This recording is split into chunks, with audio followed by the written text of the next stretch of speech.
Welcome back from intermission, kids.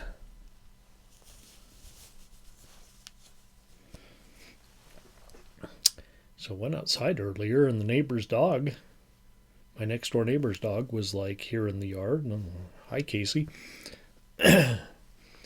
And my neighbor came walking over and he's got a glass looking a lot like this one.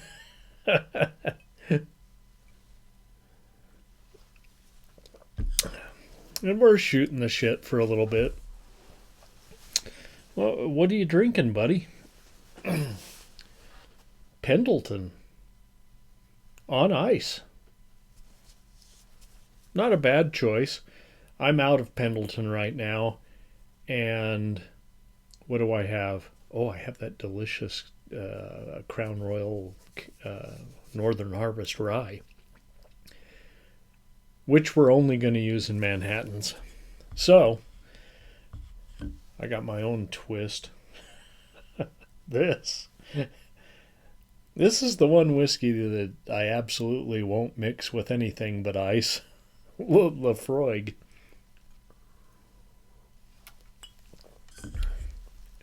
And that is so fucking good.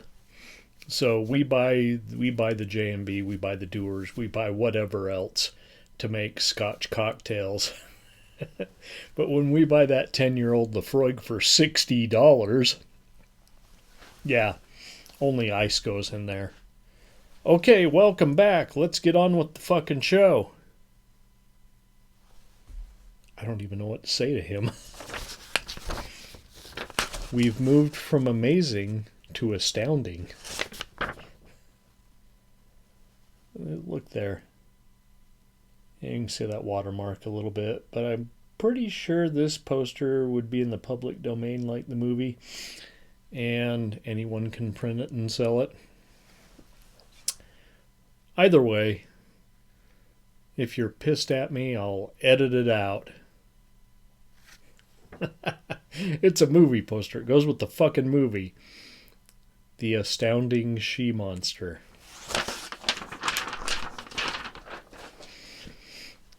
A creature from beyond the stars, evil, beautiful, deadly. Robert Clark, Ken Duncan. Oh, Ken Duncan. Ed Wood Ken Duncan. His nickname was Horse Dick.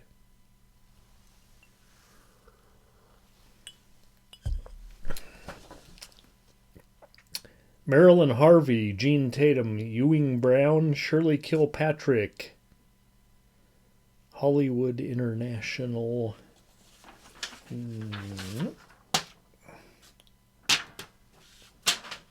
Well, that went like clear around the room.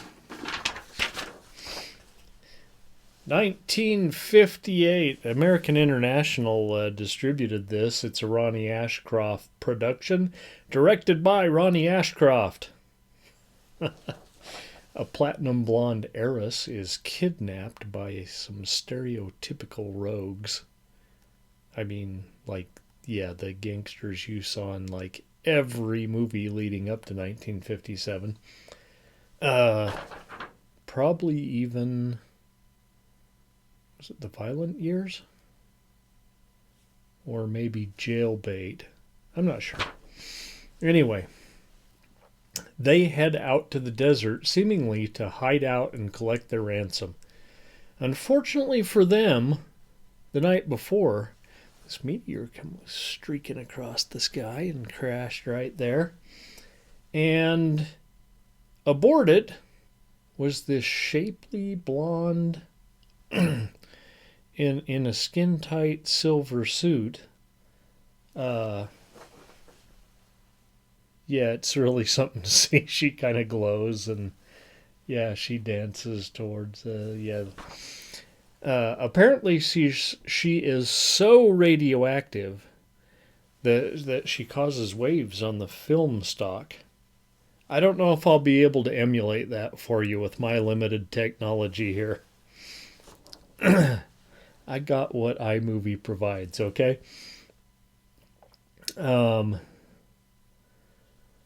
When the hapless assistant sees her on the side of the road, he loses control and crashes into a tree. The foursome, kidnappers and kidnappee, must head out on foot.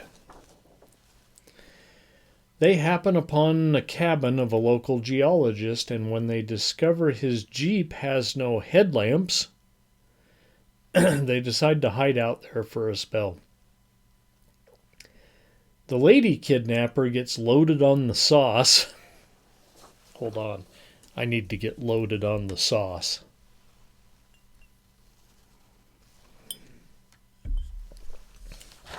It's like a campfire in a bottle.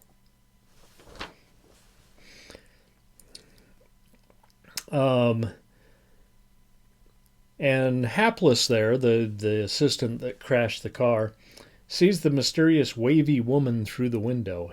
He goes out to investigate and is quickly put down by her uranium touch. I wrote here. They had to call it that in the movie. I didn't make that shit up. The tough guy goes out to find him and drags his body back to the cabin, where the wavy lady smashes her way through the window and chases them into the woods. The tough guy geeks her out, and she falls off a cliff. Positive that she's dead now, he goes back to the cabin and again tries to get the remaining two to leave. They get down the road a little bit, and there she is, making waves on the film. The geologist and the heiress run, but the tough guy, he tries to take the Jeep. What do you think happened? Yeah. Back at the cabin, our geologist friend mixes up an acid bomb. Hold on. Acid bomb. So we all know what that is, right? To dissolve the wavy vixen, who we guess is made out of metal. It works. Science. But alas, she was only trying to help us, Earthlings. Delivering a message from some, interplanetary space council. Now, why she just didn't fucking talk instead of just wiggling her way up to the camera in her back. What now, I wrote. What now? You killed her. Okay. This was directed by Ed Wood's friend, Ronnie Ashcroft. And here we see some typical Wood touches, including night scenes shot in broad daylight, shadows.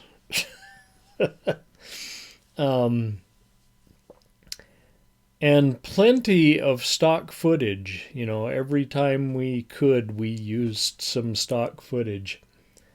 Also funny is the fact that we never see our wavy mistress. I'm going to demonstrate. We never see her backside.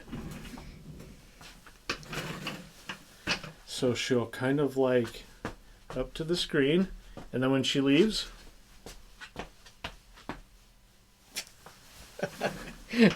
she never turns around. Not once. Now, it's a little early for her to be wearing a thong. In fact, a thong back then was a shoe.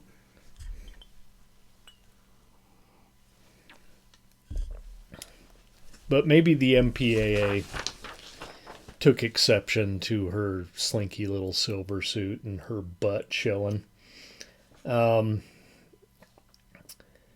Overall, though, it's bad. But it's not bad enough to be, like, super funny. It's not like Plan 9 bad, where, like, I would give it Multiple rings. Not bad enough to be really funny, I wrote here.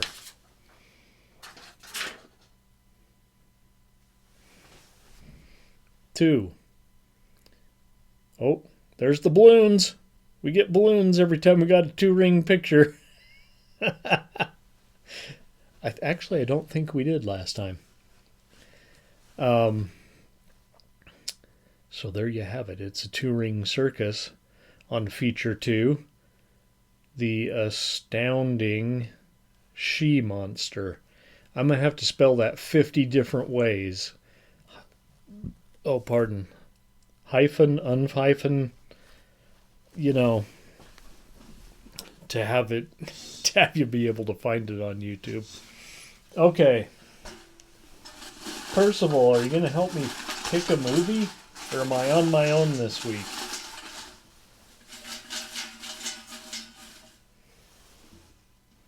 I'm going to take this one right here that I cannot see.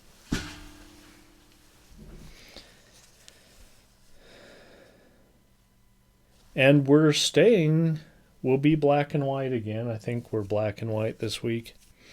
We're staying back in I don't know if we're going back to the 40s for this one, but we're going back to the 50s. We have Fear Chamber. I think that's Boris Karloff. And Panic in the Year Zero next week. Now, unless something happens, Sabrina came back from her vacation sick. But unless something happens, she's going to be here next week to talk to us about what she has found out from Arnold Jameson, private investigator. So be sure and join us next week for that. And these movies that I probably won't be able to get her to watch. She's young. Why would she want to watch this crap? Good night, kids.